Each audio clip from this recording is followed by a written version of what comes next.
আসলে ইউরোপ আসলেই কি ভরপুর টাকা?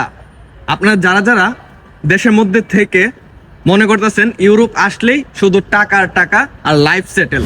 হেই হোয়াটসঅ্যাপ পিপল, কি অবস্থা সবার? আশা করি সবাই ভালো আছেন।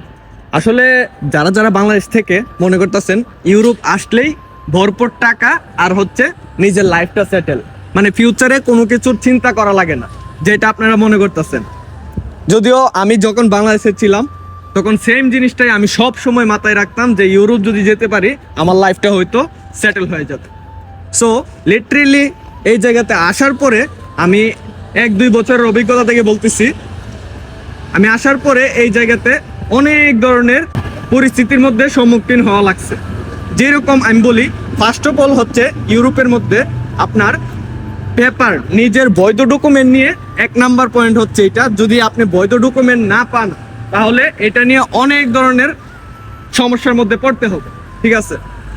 আর যদি আপনার বৈধ ডকুমেন্ট বা সবকিছু কাজের পারমিশন যেইগুলো আছে, যদি এইগুলা সবকিছু সংরক্ষণ করতে পারেন তাহলে আপনি অবশ্যই ভালো কিছু করতে পারবেন ইউরোপের মধ্যে।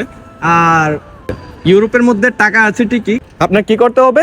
আপনার ফার্স্ট অফ অল হচ্ছে বাংলাদেশ থেকে যে কোনো ধরনের কাজ শিখে আসতে হবে। কাজ শিখে আসলে আপনার এই দেশের ধাপে ধাপে কোনো কিছু করা লাগবে না, ঠিক আছে?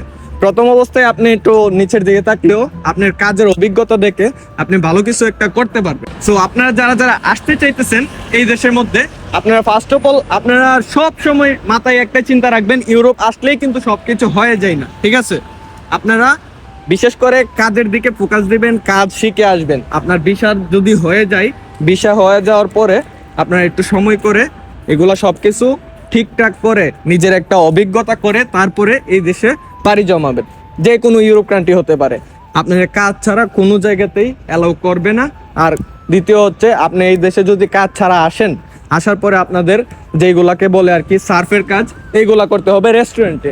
আর যদি কাজ জানেন, আপনারা প্রথম অবস্থায় সার্ফের কাজ দিলেও 1-2 মাস পরে বা 3-4 মাস পরে আপনার একটু অভিজ্ঞতা হলে, বাসা টাসা একটু শিখতে পারলে আপনাকে ধাপে ধাপে ওপরের দিকে নিয়ে যাবে। সো আজকের ভিডিওটা এই পর্যন্তই। আপনারা যারা যারা আমার পেজটি ফলো করেন নাই, অবশ্যই ফলো করে রাখবেন। ইনশাল্লাহ ভালো কিছু দেওয়ার চেষ্টা করব। আল্লাহ হাফেজ, টেক কেয়ার।